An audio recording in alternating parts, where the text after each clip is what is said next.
Hey, salut à tous, on se retrouve aujourd'hui pour une nouvelle vidéo sur la chaîne Tech & Shoot. Aujourd'hui, vidéo un petit peu particulière, vous l'avez vu dans le titre, il y a plein de collègues youtubeurs qui vont parler dans cette vidéo. Et pourquoi plein de youtubeurs parlent dans cette vidéo? Parce que je me suis dit qu'on avait tous eu une question, que ça soit du petit youtubeur comme moi, au très grand comme Monsieur Greux qui va parler dans cette vidéo. On l'a tous eu cette question, c'est quel matos tu utilises pour tourner tes vidéos? Qu'est-ce que j'ai besoin d'acheter pour me lancer sur YouTube en matériel vidéo? Je me suis dit, plusieurs avis valent mieux qu'un, donc autant demander à tous mes collègues qu'on donne tous un peu nos matos, et puis comme ça, vous aurez une idée un peu plus large de ce qu'on peut acheter pour commencer sur YouTube ou pour tourner des vidéos si on a déjà du matos. Donc avant de parler de ce que moi j'utilise, je tiens vraiment à remercier tous mes collègues youtubeurs qui ont pris du temps pour tourner leurs petites vidéos et me les envoyer. Voilà, il y a des très grands youtubeurs, je sais qu'ils ont un planning surchargé, mais ils ont tous répondu présent et ça, je trouve ça plutôt cool. Donc rien que pour ça, je t'invite à mettre un petit pouce bleu sur cette vidéo pour les remercier. Et puis bien sûr, n'oublie pas de t'abonner à la chaîne, on vient de passer les 1000 abonnés, c'est cool, je suis super content. N'oublie pas de cliquer sur la petite cloche pour recevoir toutes les notifications quand je sors des nouvelles vidéos aussi. Alors avant de laisser parler mes collègues youtubeurs, moi je vais vous dire un petit peu ce que j'utilise comme matos vidéo et audio. Alors bien sûr, moi je suis déjà équipé, j'ai commencé avec ça, mais voilà, c'est parce que je l'avais déjà. Alors pour ma part, moi ce que j'utilise en matériel déjà vidéo pour la caméra, c'est un Nikon D5600. Dessus j'ai deux objectifs. J'ai le 18-55 de base qui est livré avec, qui marche très bien mais qui est pas oufissime. Là, pour tourner, je suis avec le 35 mm qui ouvre à 1.8, ce qui permet d'avoir un petit flou d'arrière-plan assez sympa. Et je trouve que cet objectif a un très bon rapport qualité-prix. Pour le coup, c'est un objectif qui m'a coûté 160 €, ce qui est vraiment pas cher pour un objectif. Et si vous regardez toute ma chaîne, vous verrez que les premières vidéos, il y a quand même une moins bonne qualité avec le 18-55 qu'avec ce 35 mm. Mais le plus important sur la vidéo, ce n'est pas la caméra. Et oui, tout le monde dit toujours qu'est-ce qu'il faut comme caméra, qu'est-ce qu'il faut comme caméra. Ce qui est le plus important, c'est pas la caméra, c'est pas là où tu vas devoir mettre le budget dès le départ. Ce qu'il va falloir acheter en premier, c'est de la lumière. La lumière qui est ici. Moi, j'en ai que deux. J'ai la petite lumière de la pièce qui m'éclaire un peu le dessus. Voilà, le minimum, c'est 2 lumières. Le mieux, c'est 3. Pour ma part, j'ai des Neewer 660 LED. Il y aura tous les liens dans la description, évidemment. Ces deux projecteurs LED qui m'ont coûté 200 €. Voilà, c'est pas non plus la mer à boire, c'est pas des trucs très haut de gamme, mais franchement, ça fait le taf. Je sais pas, vous me direz ce que vous en pensez de la qualité de la vidéo, mais vous voyez que ça fait très bien le taf. Et ça, c'est la première chose importante, c'est la lumière. La lumière est plus importante que ta caméra. Tu peux avoir la meilleure caméra du monde, si tu as de la mauvaise lumière, ça fera une image de merde. Donc, vraiment, mise sur la lumière dès le départ, achète ça, c'est très bien, ça vaut 200 balles, c'est pas oufissime comme budget, mais tu vas voir que ça va déjà changer grandement la qualité de tes vidéos. Et puis ensuite, la deuxième chose la plus importante, c'est toujours pas la caméra, c'est l'audio. Alors pour ma part, j'ai pas grand chose en audio, mais le son qui en ressort, je trouve qu'il est plutôt pas mal. C'est un petit micro-cravate Boya M1. Pareil, il y aura le lien dans la description, ça vaut 30 balles. C'est vraiment pas cher pour un micro-cravate. C'est un micro-cravate qui peut se brancher sur portable ou sur un réflexe ou sur tout ce que vous voulez puisqu'il a des piles intégrées. Et ce micro-cravate, je le branche à un petit Zoom H1N qui est juste ici, vous voyez, qui vaut dans les 80 €. C'est un enregistreur numérique qui est vraiment sympa, qui permet d'avoir une bonne qualité, qui peut faire aussi office de micro entre guillemets reportage que vous pourrez vous balader un petit peu partout avec et le tenir en mode comme ça. Tac tac, c'est plutôt pas mal. Et ça donc c'est vraiment important. L'audio, d'ailleurs on dit audiovisuel, c'est pas pour rien qu'on dit audio en premier, c'est parce que t'auras beau avoir la meilleure image possible, si t'as un son dégueulasse et qu'on comprend rien de ce que tu dis, les gens vont se casser. Voilà, tout simplement. Donc vraiment ça c'est hyper important. Donc moi les conseils que je peux te donner sur le matos qu'il faut pour tourner des vidéos, c'est déjà pense à la lumière, pense à l'audio, et puis après vois la caméra. Franchement, on a tous des smartphones aujourd'hui qui vont très très bien, qui font de la belle vidéo. Si tu as une bonne lumière et un bon micro, ça suffira largement pour te lancer sur YouTube ou sur d'autres plateformes, tout simplement. Donc voilà, je vais laisser parler un petit peu mes autres collègues YouTubeurs. Ils vont certainement vous donner d'autres pathos, peut-être d'autres conseils, j'espère.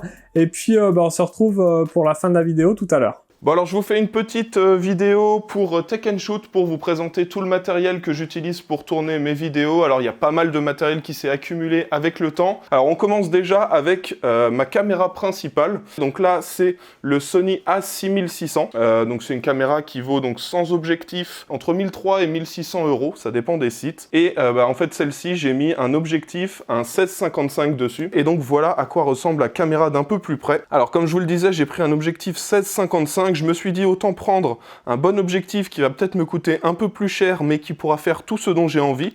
Donc là ça me permet de faire en 16 mm du grand angle. Et quand je veux faire des plans produits, des plans un peu plus rapprochés des produits que je veux filmer comme ça, je peux le faire aussi en 55, ça me permet d'avoir un bel effet bokeh, un beau flou d'arrière-plan. Donc voilà, pour moi ça c'est l'objectif ultra polyvalent. Alors il coûte quand même un certain prix, il vaut 1300 €, mais le combo A6600 plus le 1655, c'est ultra intéressant. Alors ensuite, on va se diriger ici. Alors ça, vous voyez, ça c'est le sac que j'emporte dès que je vais faire des tournages, dès que je bouge de chez moi, j'ai ce sac-là. Alors c'est pas un sac que j'ai payé très cher, je crois que je l'ai payé 40 € sur Amazon, quelque chose du genre. C'est pas une marque connue, c'est Inatech, pas Inotech, attention, faut pas confondre, c'est Inatech, donc je crois que c'est pas du tout une marque connue. Et ça me permet d'avoir vraiment tout mon matériel photo. Alors déjà, on a une petite poche juste ici, donc ça me permet de rentrer le petit MacBook Air que j'ai acheté récemment. C'est le dernier MacBook Air avec le i5, avec 16 Go de RAM et 512 Go de stockage. Donc on a un premier compartiment où là je mets pas mal d'accessoires. Donc je mets mon stabilisateur 3 axes. Alors c'est le DJI Ronin SC. Celui-là il est assez intéressant parce qu'il coûte pas très cher. Je crois que je l'ai payé 300 ou 350 € je crois. Dans ce compartiment, je stocke aussi des lumières. C'est des lumières de chez Aputure. Alors, voilà à quoi ça ressemble. Donc c'est fourni avec la petite boîte de rangement. Et c'est des lampes LED qui vont permettre à la fois donc d'éclairer d'une certaine couleur, donc ça c'est assez intéressant quand on fait des plans de produits, mais on a aussi différents effets qu'on va pouvoir mettre. On va aussi pouvoir changer l'intensité, rendre la lumière plus puissante, moins puissante, et on a aussi donc des modes que je vais vous charger. Hop, par exemple, ça c'est un effet comme s'il y avait du feu. On a un effet télé, voilà, donc si par exemple je me mets comme ça, on va avoir l'intensité de la lumière qui va changer pour donner un effet comme si j'étais en train de regarder la télé. Donc dans mon sac, on a un dernier compartiment qu'on peut accéder juste là. Alors d'habitude, il y a ma caméra ici. Une autre caméra qui est très intéressante, c'est la DJI Osmo Pocket. Alors ça, ce qui est bien, donc on l'allume, et c'est une petite caméra qui fait de la 4K 60, et avec un stabilisateur 3 axes intégré. Donc là, c'est vraiment super pratique, ça permet de faire des plans vraiment qui vont pas bouger, qui vont pas secouer dans tous les sens, ils seront bien stabilisés. Alors pour les micros, donc j'ai ce micro là que j'utilise donc pour ma caméra Sony. Alors on a un petit accessoire qui nous fournissent avec, une petite moumoute là pour protéger du vent, mais en soi moi je l'utilise pas souvent. Ce qui est super bien avec ce micro, c'est qu'en fait on a 8 micros dedans, donc ça permet en fait de gérer si on veut le son qui vient de devant, de derrière, sur les côtés, tout autour, voilà, donc ça fonctionne super bien. J'utilise ça mais pas que, j'utilise aussi d'autres micros comme ceux que vous voyez au niveau de mon cou, donc juste là. Donc il y a ce micro là, c'est des micros de chez Sony, en fait c'est des petits dictaphones avec 16 Go de mémoire à l'intérieur et aussi avec une batterie. Donc la batterie, en gros, on peut enregistrer 24 heures non-stop en Wave, donc en super bonne qualité. J'en ai pris 4, à l'origine j'en avais un que j'avais payé 120 €. Et ensuite, j'en avais besoin de plus quand j'avais fait la Paris Games Week l'année dernière. Donc j'en ai racheté 3 autres. Alors faites attention quand vous les achetez au niveau du prix. Moi, les 3 autres, je les ai payés 160 € chacun. Et 2-3 semaines après, ils étaient à 80 € chacun pendant le Black Friday. Ça aussi, ça fait partie des produits qui coûtent pas super cher et qui sont super efficaces. Alors c'est pas ce qu'il y a de plus solide, mais en soi, pour le prix auquel c'est vendu, je trouve ça très correct. Alors, et donc voilà, donc là par exemple, on n'a pas d'éclairage, et là dès que je l'allume, on voit qu'on a un bien meilleur éclairage pour le setup. Ça permet d'avoir un éclairage au top, et vraiment l'éclairage ça compte énormément quand on fait de la vidéo. Ça permet d'avoir vraiment une meilleure qualité, et ce qui est bien aussi avec celle-là, c'est que ça permet d'avoir une lumière toute blanche. Alors le tout dernier élément aussi dont je vous ai pas parlé, mais ça c'est plus quand je suis derrière mon PC, c'est le micro que j'utilise quand je suis sur le PC, donc c'est un Shure SM7B. Alors je l'ai placé sur un bras de chez Blue, c'est le Blue Compass, et le tout c'est relié à la Go XLR. Ça permet donc de gérer les différents volumes des différentes pistes audio, et ça permet aussi de faire différents effets. Ce qui est bien, c'est que cette table de son, cette carte son USB, elle amplifie suffisamment le micro, donc on a besoin juste du micro et de la carte son. Bon bah voilà, c'était tout pour le matériel que j'utilise pour faire les vidéos pour ma chaîne YouTube. Bonjour à tous, si vous ne me connaissez pas, moi c'est Tedeus, je fais des vidéos hardware, vraiment spécialisées sur l'informatique et les produits gaming. Tech & Shoot m'a invité à vous présenter mon setup préféré de tournage et pourquoi pas à vous donner quelques conseils. Je trouvais que c'était une excellente idée. Donc, le setup que j'utilise pour faire mes fameuses vidéos. Au niveau de la caméra, je vais utiliser un Canon EOS 760D avec une optique en 18-55. Pour le son, je vais utiliser un Zoom H6. Et au niveau de l'éclairage, des K-Lite. Ça, c'est pour le résumé. Si on part un peu plus dans le détail, l'éclairage, c'est deux K-Lite, un K-Lite classique qui est situé derrière moi, un K-Lite R qui est situé devant, et un éclairage LED de chez Amazon qui est situé sur le côté. L'éclairage est très important dans une vidéo, c'est ce qui donne le ton de votre vidéo. Pour le son, j'utilise le Zoom brut tel quel, sans micro branché dessus à part le micro fourni avec. C'est un enregistreur multipiste haute qualité. Il coûte, c'est vrai, un petit peu cher, mais il offre une qualité de son qui est assez exceptionnelle. Le son dans vos vidéos va être super important. L'avantage de ce micro, c'est qu'il est portable, il fonctionne à batterie ou à câble, et c'est très pratique. Là, je suis dans une pièce où il y a un petit peu d'écho, j'ai encore du travail à faire pour améliorer le son. Pour le trépied que j'utilise sous mon appareil photo, c'est un Neoware. Il est présenté sur ma chaîne si jamais ça vous intéresse. C'est un trépied qui est très pratique, avec une bonne hauteur de prise de vue, beaucoup de réglages et surtout très solide. Ça, c'est important, ne pas prendre un trépied bas de gamme, sinon vous pourriez être embêté pendant vos tournages vidéo. Pour le montage, je fais tout sur mon ordinateur perso. J'utilise Filmora 9, qui est un logiciel ultra complet. Beaucoup utilisent Premiere, mais au final, c'est une machine à gaz. On ne sert pas forcément toutes les fonctions, alors que Filmora va être moins cher, aussi complet, et en plus conçu exprès pour les youtubeurs, donc avec des transitions, des effets vidéo, beaucoup de choses très sympas qui vont vous permettre de vous démarquer des autres avec des montages originaux. Donc voilà un petit peu pour mon setup. Si vous débutez sur YouTube, le conseil que je peux vous donner, c'est investissez pas tout de suite. Vous pouvez très bien commencer avec votre téléphone portable. Faites juste attention à la lumière, à la qualité de son et à trouver un style qui vous correspond et vous appartient. Il faut que tourner des vidéos reste toujours un plaisir. Voilà le petit setup que j'utilise. J'espère que ça vous a intéressé. Et bonne vidéo! Alors bonjour à tous, alors moi c'est Alex de la chaîne Alex le Cool Tech et donc je vais vous montrer mon setup vidéo en deux parties. La première, ça sera en fait quand je filme les objets et on va dire la deuxième, ça sera en fait quand je me filme en facecam. Allez, on commence par la première partie. Donc voilà mon installation quand je filme en fait les déballages de mes objets. Donc au début j'ai pas commencé comme ça, clairement je faisais ça sur la table de ma cuisine avec une nappe blanche. J'avais déjà ces éclairages là ce qui est intéressant, donc si vous voyez ils avaient trois petits éclairages comme ça et en fait ils prennent pas de place. Donc en fait je rangeais tout dans une boîte, la boîte elle est juste en dessous vous voyez, et tout rentrait dedans, donc c'était nickel. Par contre je perdais du temps, je mettais un quart d'heure voilà à installer et à désinstaller. Donc au final j'ai acheté une table Ikea comme ça avec 4 pieds. Et au final, j'ai pu me faire ma petite installation. Après, j'ai acheté cette fixation ici sur AliExpress. En fait, vous voyez, il y a plein de vis un quart dessus. Ici, c'est une rallonge, vous voyez. Et en fait, vous allez voir, quand je fais de la facecam, en fait, je la monte, en fait, tout simplement. Ici, j'ai une rotule, en fait, de mes trépieds, puisqu'au final, donc, quand je filmais sur ma table de cuisine, j'utilisais des trépieds Zomeil. Alors ça c'est bien, cette marque là je l'ai trouvée grâce, je sais pas si vous connaissez Jérôme de NoTech TV. En fait c'est lui qui fait des vidéos par exemple pour savoir comment débuter, pour filmer au niveau de ses vidéos YouTube, et ça m'a vachement aidé, surtout vous voyez, par rapport aux éclairages en 3 points etc, pour éviter les zones d'ombre. Après au niveau de l'appareil photo, donc on est sur un hybride, on n'est pas sur un réflexe, c'est un Panasonic Lumix FZ300. L'intéressant c'est qu'il est pas très cher, et en plus de ça donc vous avez l'écran orientable, vous avez une entrée micro, vous avez une griffe pour au final vous voyez par exemple là j'ai tout simplement installé l'éclairage, mais après vous verrez je mettrai un micro, et la mise au point se fait assez rapidement. Ça c'est vrai que c'est une donnée qu'on n'a pas forcément quand on utilise des appareils photo. Donc vraiment très content, s'il filme en 4K, franchement voilà, je changerai pour rien au monde pour l'instant on va dire. Après peut-être plus tard je verrai si j'aurai le budget pour passer à autre chose, mais je resterai sur du Lumix. Pour ce qui est du micro, on est sur du Boya. Alors c'est une marque aussi super connue sur Amazon, du Boya M1.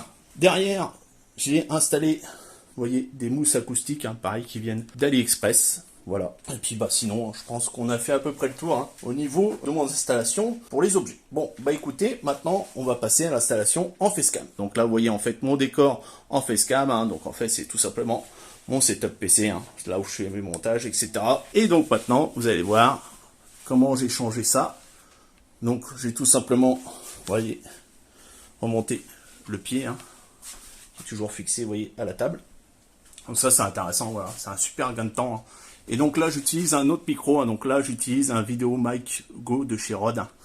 Et donc 2 panneaux LED, un qui est ici, un qui est amovible on va dire, et celui-là qui reste fixe au fond hein, pour éclairer vraiment toute la pièce, voilà. Et si vous voulez la référence, donc c'est un Focitan L4500K. Vous voyez, après vous pouvez régler l'intensité, etc. Voilà, à ce niveau-là.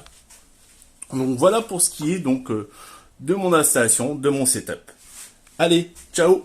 Yo tout le monde, je m'appelle Jimmy, alias le Capitaine Groschard. Pour me présenter rapidement, je tiens une chaîne qui parle des nouvelles technologies, des apps, des figurines, bref tout ce qui tourne autour de la culture geek. Et la particularité de ma chaîne, c'est que je réalise des courts-métrages avec des effets spéciaux dans des situations complètement what the fuck, dans lesquelles je mets en situation le produit de manière originale. Et aujourd'hui, je ne vais pas te présenter mon matériel comme l'ont fait mes confrères, car j'ai déjà réalisé une vidéo qui est disponible juste là ou là. Par contre, je suis surtout là pour te dire que ça sert strictement à rien de dépenser un paquet de fric dans un boîtier ou un objectif. En fait, pour faire une belle vidéo, il te faut une bonne idée et un sujet de vidéo. Après, il te faut quelques connaissances techniques sur le cadrage, le travail du son, l'étalonnage, le travail de la lumière, ça c'est hyper important, etc., etc. En fait, je vais pas tout développer ici parce que sinon ça prendrait des heures et des heures pour faire cette vidéo. Par contre, sur YouTube, je peux te dire qu'il y a énormément de tutos pour apprendre tout ça. Moi, j'ai appris tout par YouTube et franchement, ça fait le job. De mon côté, j'ai commencé mes vidéos avec un iPhone 8 puis un iPhone 10. D'ailleurs, je te mets un exemple ici d'une vidéo que j'ai réalisée avec un iPhone 10. Tu verras, ça fait largement le job. Et surtout, la chose la plus importante, c'est que tu as un style propre à toi. Ça, par contre, c'est quelque chose que personne ne pourra te donner. Je sais que c'est très difficile de développer son propre style d'un coup. N'hésite pas à t'inspirer, n'hésite pas à recréer les scènes que tu as vues avec, bien sûr, les moyens du bord. Comme ça, tu verras, en mettant les mains dans le cambouis, tu verras que petit à petit, tu arriveras à développer ton style. Et n'oublie pas une chose, les viewers sur YouTube sont 80 voire 90% sur smartphone. Donc, si t'as pas le dernier boîtier, le dernier cri, ce n'est pas grave. Encore une fois, les smartphones sont amplement suffisants. Bien entendu, quand tu as monté en level, quand tu comprends ce que tu es en train de faire, là tu peux envisager d'acheter un vrai boîtier avec un objectif. Et voilà, n'oublie pas de t'abonner à sa chaîne, mais aussi à la mienne. Et que dire de plus, prends soin de toi et puis à très bientôt. Bisous. Salut à tous, moi c'est Mister Geotech, je rejoins mes collègues youtubeurs pour vous parler des pièges à éviter sur YouTube lorsqu'on veut se lancer et du bon matos, des bons plans à avoir lorsqu'on veut débuter sur YouTube grâce à Tech & Shoot qui m'a proposé cette vidéo et c'est avec plaisir que j'accepte de la tourner. Avant tout, je me présente, moi donc c'est Mister Geotech, j'ai une chaîne high-tech qui a été créée en 2013. Voilà, j'ai fait simplement un petit peu le buzz avec une vidéo sur ma télé, une présentation de ma télé, un truc tout bête. Et puis après j'ai fait ensuite par la suite une autre vidéo, comment avoir les applications gratuites, etc. etc. Et ça c'est une autre vidéo qui a marché. Et à partir de là, j'ai voulu me lancer un peu plus dans la tech, être un peu plus technique. J'ai eu une petite coupure de 2 ans. C'est vrai que YouTube n'est pas facile, mais quoi qu'il en soit, voilà, donc j'ai appris au fur et à mesure du temps à avoir le bon matériel pour faire mes vidéos et je vais vous expliquer tout ça. Alors la première question que vous allez vous poser, et ça c'est tout à fait naturel, c'est avec quoi je vais filmer. On s'est tous posé la question, moi le premier. Donc que vous filmiez avec un iPad, parce que moi j'ai commencé à filmer avec un iPad. J'ai pris ce que j'avais. Je trouvais que la qualité était plutôt pas mal et puis j'arrivais à caler mon iPad comme ça, bref. Donc que vous filmiez avec un iPad, un iPhone ou encore un Sony Alpha 7 ou d'autres, des Canon, des grandes marques, etc. etc. Et l'image peut être super bonne. Quoi qu'il en soit, le plus important, ce n'est pas l'image, mais c'est le son. Le son sera 90% de réussite de vos vidéos sur YouTube. C'est très important. Vous pouvez avoir une image détériorée. Il y a bien sûr la lumière qui rentre en jeu dedans. Il y a bien sûr la qualité de votre image qui compte un petit peu quand même. Mais si vous avez une image qui est un peu détériorée et que vous avez un très bon son, ça ne posera pas de soucis. Les gens ne vont pas zapper, ne vont pas chercher une autre vidéo ailleurs. Non, le truc c'est que si même la qualité est médiocre mais que le son est bon, donc ça va capter l'attention de l'auditeur et il va continuer à regarder même si l'image est pourrie. Voilà, je vais vous donner tout simplement un exemple. Regardez, là, je suis avec mon MKE 600, donc là si je me rapproche vous voyez que le son est encore plus différent, c'est un son un petit peu plus chaleureux. Donc là je suis avec mon MKE 600, maintenant je vais vous donner un aperçu de ce que c'est si je filmais directement avec le son de ma caméra. Donc là, je suis avec le son de ma caméra. Comme vous voyez, le son n'est pas extrêmement bien. Bon, il est audible, hein, mais vous voyez quand même, il y a une différence de qualité de son. Et là, donc, je vous parle avec le micro Canon de chez Sennheiser MKE 600 et honnêtement, clairement, vous entendez nettement la différence. Voilà toute l'importance pour moi d'avoir un son de qualité lors de mes vidéos. Voilà, ce micro, il coûte assez cher quand même, il coûte 250 € et pour commencer, vous n'avez pas forcément besoin d'un micro de compétition comme ça. Donc ça, c'est un micro qui est plus adapté pour type journaliste. Et après, bon, quand on évolue dans YouTube, on a envie d'avoir plus ou moins de matériel, plus ou moins adapté. Donc moi, j'ai opté pour ce micro parce que j'avais besoin d'un micro vraiment qui me sortait une voix un petit peu radiophonique comme ça. C'est ce que je cherchais, avoir une petite chaleur dans la voix. Je vous ai sélectionné plusieurs micros pour débuter à peu près moins de 50 €. On va commencer déjà par celui-ci qui a un super rapport qualité-prix. C'est le Rode VideoMic. Il coûte 49 €, donc moins de 50 €. Et vous avez donc un super micro, pareil directionnel. Et voilà, il a un très bon son. Vous pouvez le mettre par exemple sur une perche, tout simplement, au-dessus comme ça de vous. Ou alors même, vous pouvez le mettre directement comme ça, vous retirez là, et puis vous faites une fixation, vous le fixez juste ici. Et je vous garantis que le son est très très bon. Regardez, là j'ai pris le VideoMic, je tourne avec. Voilà, comme je vous ai dit, c'est un micro directionnel, c'est-à-dire qu'il prend le son comme ça. Et donc si vous le mettez juste à cette hauteur-là, voilà, la réverbération du son en fait va taper contre le mur et va revenir contre vous. Et ça fait que vous allez avoir un son un peu plus chaleureux. Et voilà, on peut très bien tourner avec un micro à moins de 50 € et avoir un super son. Et franchement, moi je vous le conseille. J'ai tourné pendant presque un peu plus de 6 mois avec. Puis après j'ai voulu passer à autre chose et je m'en sers encore de temps en temps pour mes vidéos.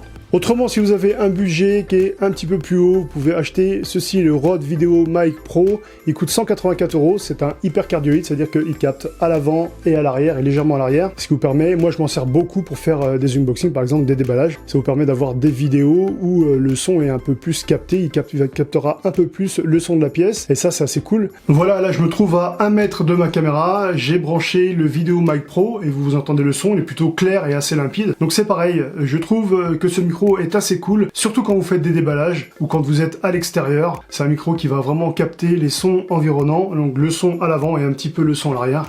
Et ça, c'est plutôt un très très bon micro que je vous conseille si vous avez les moyens. Et sinon, pour rester dans le micro pas cher, je vous propose celui-ci, le micro Rode SmartLav, un micro cravate à capsule, à condensateur omnidirectionnel, c'est-à-dire que vous le mettez, il capte le son de partout. Je vous montre ça tout de suite. Voilà ce que donne le son du micro cravate Rode SmartLav. Donc le son est plutôt bon, comme vous pouvez vous en apercevoir. Moi, je les mets ici, je les mets toujours très près parce que j'ai envie d'avoir un sentiment de voix très grave quand je parle, et c'est ça que je trouve assez cool dans mes vidéos. Maintenant, vous pouvez vous le mettre même juste ici, il n'y aura pas de problème à ce niveau-là, le son sera capté exactement pareil, avec donc à peine plus loin bien sûr, et quoi qu'il en soit, le son sera toujours bon, il n'y a aucun souci là-dessus. Maintenant, le problème avec ce micro-cravate, c'est tout simplement lorsque vous bougez, il y a un risque qu'on puisse entendre les frottements des habits. Voilà, il est très très très sensible à ça, donc c'est un petit peu le bémol avec ce micro, mais quoi qu'il en soit, c'est un très très bon micro, et tout ça pour moins de 50 €. Vous pouvez débuter avec ce micro-là, il n'y a pas de problème pour ça. Donc voilà pour ce qui était de mes conseils. Donc 3 choses à retenir. La première chose, le son, la qualité de son de vos vidéos. La deuxième chose, la lumière, très important. Et la troisième chose, ensuite, l'image. Voilà, tout simplement, j'espère que ma vidéo vous a plu, et je laisse la parole à Tech & Shoot. Et encore, merci à lui de m'avoir donné la parole. Bonjour à tous, je m'appelle Fred et je fais de la vidéo sur YouTube depuis 8 ou 9 ans.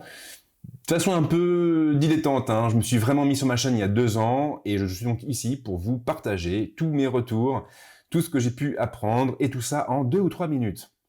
Ça va pas être simple. Alors déjà, on va commencer par un état des lieux et donc par parler de matos. Alors qu'est-ce que j'utilise au quotidien? Eh bien c'est simple, ce que j'utilise tous les jours, c'est ce qui est en face de moi en train de me filmer, et c'est donc un Sony A7 III qui est couplé à un 24-70 mm qui ouvre à 2.8. L'optique est un GM Master, elle coûte un bras, mais sincèrement, elle vaut vraiment qu'on s'y attarde. Côté son, eh bien, j'ai un lavalier qui est accroché juste ici, et qui est connecté à un petit boîtier qui communique en Wi-Fi, à un autre boîtier qui est branché, du coup, à mon Sony A7 III. En prime, j'ai aussi un panneau LED qui se trouve juste ici, et qui me donne un peu plus de lumière. Mais passons maintenant aux conseils. Alors, si j'ai vraiment quelque chose à vous dire dans cette vidéo, si j'ai vraiment un conseil à vous donner, c'est de ne pas trop investir d'argent dans votre boîtier et dans son optique. En réalité, s'il y a vraiment un point sur lequel vous devez dépenser de l'argent, c'est sur la lumière. Parce qu'au final, c'est elle qui est à la base de tout en vidéo. Et à choisir, il vaut mieux avoir De belles lumières et un boîtier modeste plutôt qu'un très très bon boîtier et des lumières complètement pourries. Et pas besoin de se ruiner, hein, bien sûr. Hein. Quand vous vous lancez, vous aurez un budget qui sera de toute façon réduit, votre chaîne ne sera pas encore rentable, donc il vaudra mieux vous montrer mesuré. Et ça tombe bien parce qu'on peut trouver des softbox à 50 € maximum, qui seront déjà largement suffisantes pour vous lancer. Mais au-delà de la partie technique, il faut aussi aborder la question d'un point de vue un peu plus artistique. Ce qui fait une bonne vidéo, ce n'est pas forcément une image ultra piquée, une colo aux petits oignons ou un son ultra pur. Ce qui fait une bonne vidéo, c'est l'histoire que vous racontez. L'histoire que vous racontez et la manière dont vous la mettez en scène. Et la bonne nouvelle, vous n'aurez pas besoin de prendre un crédit sauf un compte pour progresser. En réalité, tout ce que vous devrez faire, c'est de filmer. Et plus vous allez filmer, plus vous allez tester de choses et plus vous allez vous améliorer. Donc si j'ai vraiment un conseil à vous donner, ou même 2 conseils à vous donner, eh bien le premier c'est d'acheter de belles lumières, et le second c'est de filmer un maximum. Et peu importe ce que vous faites, peu importe si d'ailleurs ça ne débouche pas sur une vidéo que vous allez publier, prenez votre caméra, allez dehors, filmez des choses, entraînez-vous, exercez-vous, tentez des choses aussi, tentez peut-être des points de vue un peu différents, tentez des cadrages un peu différents, et c'est comme ça que vous allez vous améliorer en vidéo. Bref, sortez, filmez, testez des choses, et si vous avez des créations à partager, eh bien les commentaires de la vidéo sont là pour ça. Et moi je vous dis à très très vite, ici ou même ailleurs. Ciao. Salut, ça va? Bien? Bon, alors je suis très heureux que tu m'as invité sur ta chaîne pour effectivement parler un petit peu de matériel, notamment lié à YouTube. Là, je fais les choses un petit peu différemment pour pouvoir montrer effectivement et vous montrer un peu le matos parce que je pense que c'est important de pouvoir montrer avec quoi on filme. Alors moi, je filme avec ça. C'est le même que je suis en train d'utiliser tout de suite là pour filmer, mais bon, j'ai pas de miroir pour vous le montrer. C'est un GH5 de Panasonic. Alors pour moi, il est intéressant pour plusieurs choses. Il commence un peu à vieillir le GH5, mais il reste encore très très actuel. Pour moi, ce qui est extrêmement important, c'est le fait d'avoir le miroir. Ça c'est cool. Comme je suis souvent en mode vlog, comme là tout de suite, j'ai mon miroir, je me vois, c'est extrêmement pratique. La stabilisation sur 5 axes pour moi, le fait de pouvoir faire de la colo derrière, toute la colorimétrie. Je filme en flat, je suis en vlog là-dessus, j'applique ensuite Melotte directement dans Final Cut Pro parce que je monte avec Final Cut Pro. Le GH5 je l'aime bien, il est complet, il est assez puissant. Il va pas encore assez loin sur certains points, mais en tout cas en termes de polyvalence et de qualité, c'est un produit qui est vraiment irréprochable et que j'aime beaucoup. Alors après, au niveau du matos, pour avoir l'audio, j'ai un petit HF de Rode, et que là je suis en train d'upgrader avec celui-là, le Wireless Go, qui est pas tout nouveau, mais qui est déjà très très cool, avec un petit micro lavalier, je branche. Donc ça c'est cool aussi, ça marche très très bien. Quand je suis en extérieur, j'ai mon petit micro Rode que je mets sur le dessus, c'est le Video Mic Pro et qui est très cool, que j'utilise tout de suite là, pour pas m'embêter. Donc ça c'est vraiment le kit important. Je le poste tout de suite en mode vlog sur un petit Gorilla, sur un petit Gorilla Pod, ou alors sinon j'utilise des pieds de Manfrotto, comme celui-là, qui sont très cool pour pouvoir venir bosser, faire des shoots, pour pouvoir pour avoir un peu de travelling. Donc ça c'est pas mal. Et en termes d'éclairage, j'utilise ça. Alors ça c'est pas mal, c'est un Cineroid, ça s'appelle, là ça cartonne, hein. C'est un Cineroid, c'est un FL400, j'en ai 2, c'est des petits éclairages de broadcast que j'utilise ici, dans mon studio à Clermont, ou que j'utilise également à Paris. C'est quelque chose qui est bien, qui est assez compact, qui éclaire vraiment bien et qui est un super outil. Donc j'en mets un de chaque côté, je ne m'embête pas trop à venir me détacher en mettant un sur le dessus, mais il faudrait, pour me détacher un petit peu du fond, au niveau des épaules. Voilà un peu le kit de base. Mon kit est doublé à Clermont et à Paris, sauf le GH5 que j'ai tout le temps avec moi. Donc voilà un peu, question matos. Je vous l'ai dit, je monte sur Final Cut. Qu'est-ce que je vous ai pas encore dit? Après, je peux vous parler de podcast, hein. Je sais pas si ça vous intéresse vraiment, mais là, j'ai mon petit SM7B pour la partie podcast que je vais relancer très bientôt parce que là je suis un peu à la bourre et je suis dans plein de projets, donc c'est un petit peu compliqué. Et si vous voulez faire du podcast, il faut vous utiliser cette petite console là, c'est la Rodecaster Pro qui est vraiment extraordinaire et qui est géniale pour bosser, pour enregistrer, pour passer des coups de fil, pour tout. C'est vraiment une super console. Et au niveau casque, j'utilise ça là. Ça c'est plutôt pas mal. Qui c'est qui fait ça déjà? J'ai bouffé le nom de la boîte. Je sais plus si c'est Bayer, je sais plus, bref, c'est un DT700 Pro, là c'est vraiment très très cool. J'ai pris la version 250 ohms qui marche bien avec mon Rode. Et voilà, je crois que je vous ai à peu près tout dit. Sur tout ce qu'il faut, c'est du bon matériel, mais le plus important, c'est beaucoup d'amour, c'est une passion qu'on transmet, et c'est voilà, beaucoup de transparence pour ma part, et c'est ça le plus important. Allez, je vous embrasse, merci pour l'invitation, à très vite. Ciao. Alors voilà, nous voici pour la fin de la vidéo. Vraiment merci à tous mes collègues youtubeurs qui ont pris du temps pour tourner cette vidéo. Je les remercie vraiment. D'ailleurs, si toi aussi tu trouves que c'était une bonne vidéo, n'hésite pas à lâcher un petit pouce bleu. C'est juste en dessous, c'est gratuit et puis ça fait plaisir. Voilà, n'hésite pas à me laisser un petit commentaire, me dire ce que t'en as pensé, ça fera hyper plaisir. Puis, pourquoi pas, un jour peut-être refaire une autre vidéo comme ça. N'hésite pas à donner tes idées si t'aimerais voir d'autres vidéos dans ce style. Mais en tout cas, voilà, vraiment merci à tous ceux qui m'ont aidé pour faire cette vidéo. C'était vraiment cool et vraiment sympa de leur part. Donc voilà pour cette vidéo, je vais te souhaiter une bonne journée ou une bonne fin de journée suivant l'heure que tu regardes. À plus et bon shoot!